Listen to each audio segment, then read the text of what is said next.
আমি নিজ হাতে কফিন আমরা কবরস্থ করেছি। মরহুম প্রেসিডেন্ট জিয়াউর রহমান সাহেবের মৃত্যুর পূর্বে আমরা ওনার বাসায় দায়িত্বরত ছিলাম। আমাদের ব্যাটালিয়ান দি 80 বেঙ্গল রেজিমেন্ট, অর্থাৎ উনি যেই ইউনিটকে নিয়ে যুদ্ধ ঘোষণা করেছিলেন সেই ইউনিটেরই আমরা সদস্য।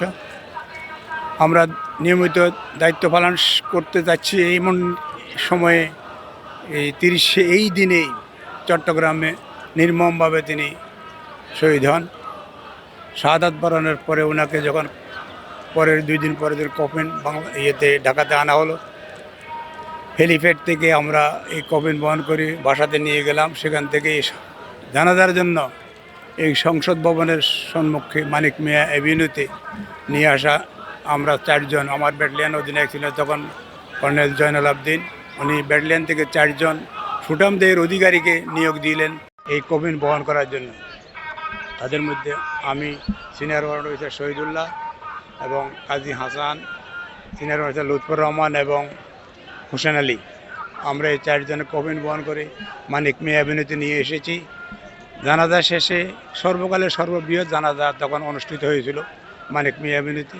এই মানিক মিয়া অ্যাভিনিউ থেকে কফিন আমরা এই 4 জনে বহন করেছি। পিছনে আমাদের বিভিন্ন সামরিক অফিসারবৃন্দ ছিলেন এবং তার পিছনে শত শত লক্ষ লক্ষ জনতা ছিল। এই সংসদ ভবনে এই পাশে দিয়ে নিয়ে আমরা ওই পাশে দিয়ে সম্মুখ দিয়ে চন্দ্রিমা উদ্যান, তখন যেখানে সমাধি করা হয়েছে সেটা হলো চন্দ্রিমা উদ্যান ছিলেন। সেই চন্দ্রিমা উদ্যানে তাকে আমরা সমাধি করা সম্পন্ন করেছি। আমি নিজ হাতে কফিন আমরা কবরস্থ করেছি এবং জানাজা শেষে কফিন মৃত্যুর শেষে আমরা সামরিক মর্যাদা তাকে শ্রদ্ধা জানানো হয়েছে। শ্রদ্ধা শেষে ফুলের তোড়া দিয়ে আমরা তাকে আমাদের এখান থেকে আমরা আমাদের দায়িত্বে ওনার যে বাসভবনে দায়িত্বরত ছিলাম সেখানে আমরা ফেরত গিয়েছি এবং সেখানে যে আমরা নিজ নিজ দায়িত্ব পালন শুরু করেছি। এর মধ্যে ওনার এই শোকাহত পরিবারকে সান্ত্বনা দেওয়ার জন্য বড় বড় সামরিক অফিসার এবং ওনার আত্মীয় স্বজনরা বাসায় এসেছিলেন, ওনাদেরকে সান্ত্বনা দিয়েছেন। আমরাও বর্তমান যে প্রধানমন্ত্রী, ওনার ডাকনাম ছিল পিনু এবং ছোটো ভাইয়ের নাম ছিল কোকো। এই পিনু কোকো ভাইয়ের সাথে আমরা সবসময় পাশে ওনার ছায়ার মতো ছিলাম।